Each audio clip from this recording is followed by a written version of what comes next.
Rahmatullahi wa barakatuhu. Alhamdulillah. Leo tumeleta tena, leo tarehe 19 ya mwezi wa 3 tumeleta tofari hapa. Tofari ya 50. Jana nilipokea pesa ya watu wawili, alhamdulillah. Allah subhanahu wa ta'ala wafanyie khairati. Tunaanza kumwombea dua mama yangu, Mama Dailatu, kwa sababu alitoa tofari zake 20. Allahumma barik fi umrihi wa malihi wa ab'adu anni an kulli sharri wa makrihi. Allahumma ya Allah, mjaalie mwisho mwema. Allahumma ya Karim ya Allah, mjaalie mwisho mwema. Allahumma ya Rahim ya Allah, mjaalie mwisho mwema. Allahumma ya Karim, mfungulie milango yake ya riziki. Allahumma ya Karim, umpe mwisho uliokuwa wa khairat. Amin. Na nilipokea jana kutoka kwa kaka yangu Sheikh Ali. Ya Allah ya Karim, mbarikie katika umri wake.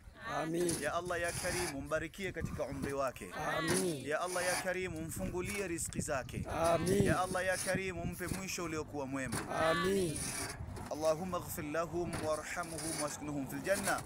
Allahumma ighfir lahum warhamhum waskunhum fil janna. Amin. Allah ya Karim, wasamehe ndugu zake waliotangulia mbele ya haki. Amin. Allah ya Karim, wasamehe ndugu zao waliotangulia mbele ya haki. Amin. Ewe Muislamu, endelea kutoa. Tunahitajia simenti pamoja na tofari zilizobaki tuweze kufikisha jengo hili kwenye upande wa Lenta. Wassalamu alaikum warahmatullahi.